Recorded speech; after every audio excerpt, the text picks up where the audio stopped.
Hallo Leute, schönen guten Tag, wie geht es euch? Today we will discuss where, when and when. All of these three W words, they are specifically used for persons. Who, whom or to whom. So like where is who and it will always take nominative case.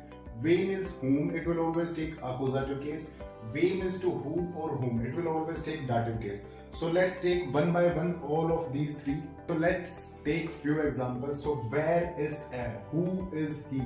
So here where is asking for the subject. Line answer के अंदर subject कौन है, who कौन है, Marcus और a, who is he? Let's take another example. Where is den Salat? Who eats the salad?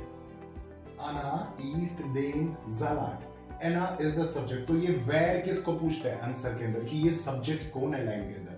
Who is Marcus? Who is eating the salad? So guys, let us take two more examples. In one example we are taking a modal verb and a main verb. In second we are using perfect tense. Hat gegessen, haben gegessen. So next question will be where can pasta kochen?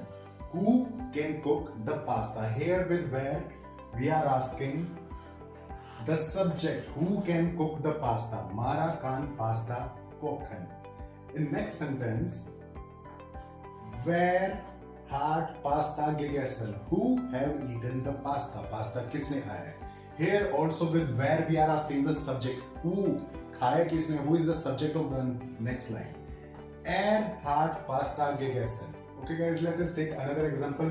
Wen treffen Sie? Whom you met. आप किससे मिले? तो ये who किसको पूछ रहा है? आप किससे मिले? लाइन का सब्जेक्ट तो Z है. Z is the subject. Answer में I is the subject. I met who? जिसको हम मिले.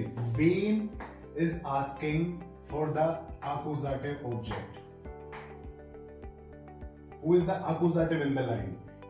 Ich treffe den Bruder. I met the brother. Ich treffe meinen Bruder, my brother or I met him. आप any of the thing low, the brother low, my brother low, him लो या Marcus सिर्फ नाम use करो. All of these scenario ये है क्या? है तो ये accusative object, accusative person. हम when से accusative person पूछ रहे हैं. Whom you met. आप किससे मिले? Okay, here are two more examples. Wen besuchen Sie? Whom are you visiting? आप किसको visit कर रहे हो? Wen magst du? Who do you like? आप किसको पसंद करते हो? In both of the sentence we already have the subject Sie and du. और verb हमेशा subject के according conjugate होगी in any of the scenario. Now when is here accusative. Accusative कैसे हुआ? क्योंकि हम in who या whom के through पर्सन पूछना चाह रहे हैं. सब्जेक्ट तो आई है, आई या फिर ही शीट जिससे भी पूछ रहे हैं. एर उसने जिसको भी विजिट किया, वो जिसको भी लाइक करता है, वो कौन. This is the answer. So here we take another example for वेन. वेन इज डाटिव. तो स्टेटमेंट के अंदर ये डाटिव पर्सन को पूछ रहे हैं कि वो है कौन. वेन हेल्फन जी. अब इसके अंदर ये डाटिव की, क्योंकि हेल्फन इज अ डाटिव वर्ब, तो इसका जो ऑब्जेक्ट है, मैंने जिसकी हेल्प की, मैंने जिसकी मदद की, that person will be dative. अगर मैं अपना आंसर देखूं कि आई हेल्प हिम, मैं बोलना चाह रहा हूं इश हेल्प इन. यहाँ पे इन अकुजाटिव या एर नहीं आएगा, वो सब्जेक्ट और अकुजाटिव, नॉमिनेटिव अकुजाटिव फॉर्म में. हियर इश हेल्प देम ब्रूडर. I help the brother. Here the brother is the dative person. Okay, इश हेल्प माइनम ब्रूदर, one of the same thing. He is the dative person.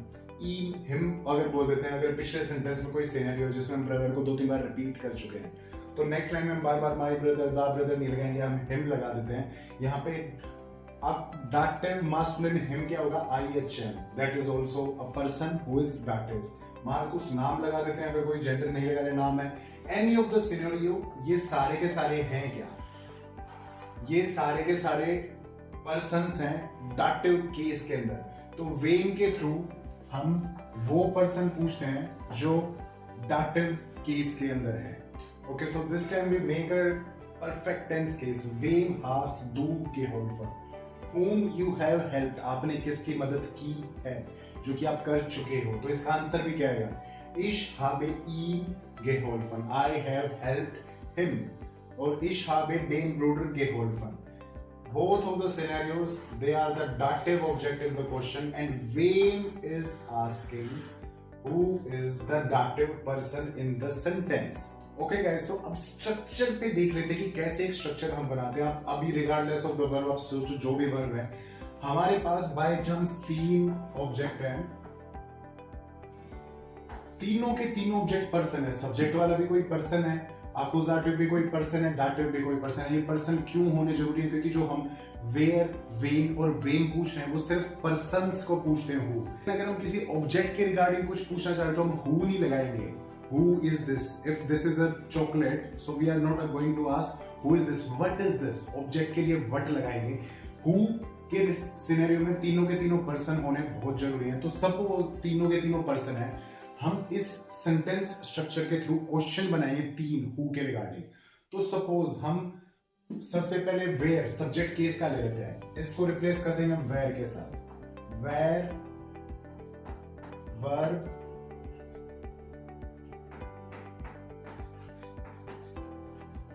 accusative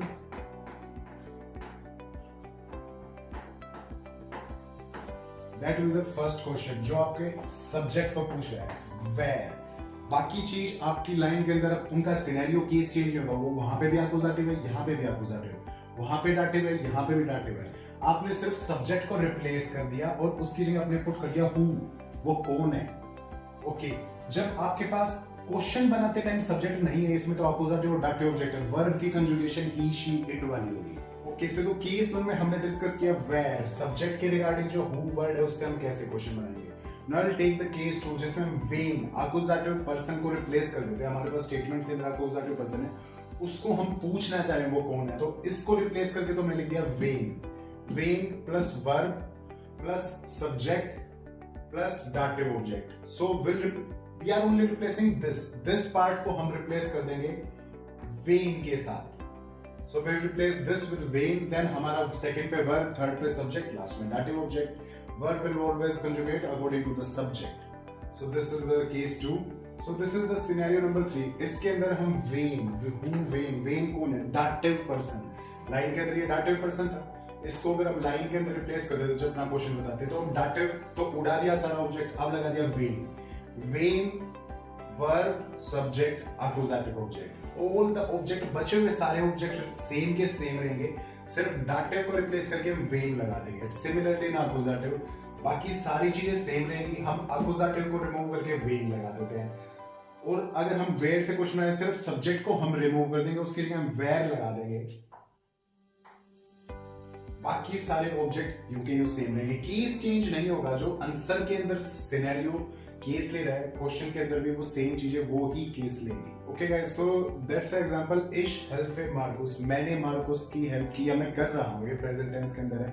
इसके अंदर 2 पर्सन है, एक सब्जेक्ट में है और एक ऑब्जेक्ट में, डाटिव ऑब्जेक्ट वाले केस में. तो अब इसके 2 क्वेश्चन बन सकते हैं. अगर हम इश के रिगार्डिंग क्वेश्चन बनाएंगे और एक बनेगा मार्कुस के रिगार्डिंग. सो फर्स्ट हम इश के रिगार्डिंग बनाते हैं. इश इज द सब्जेक्ट. अगर हम इश को रिमूव कर देते हैं तो क्या लगाएंगे? वेन, वेयर सॉरी वेयर. ओके, वेयर हेल्प. जब हमारे पास क्वेश्चन के अंदर कोई सब्जेक्ट नहीं है तो verb conjugation according to he, she, it. वेयर हेल्प मार्कुस.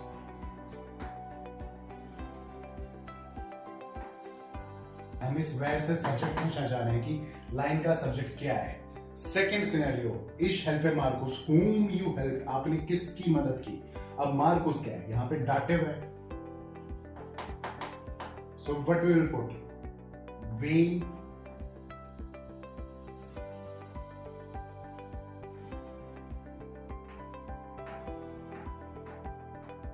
वेन हेल्फन जी. हेल्फन क्यों? क्योंकि जी हम आपसे क्वेश्चन पूछना चाह रहे हैं. यू, आप, फॉर्मल से कि आपने किसकी मदद की. हेल्फन जी, तो हेल्फन की कंजुगेशन सब्जेक्ट के अकॉर्डिंग. वेन क्यों आया? Because Markus is the dative thing. Okay, so das ist die Hausaufgabe. Was sollten Sie hier machen? Machen Sie 3 Fragen mit wer, wen und wem. Viel Glück und machen Sie 3 Fragen.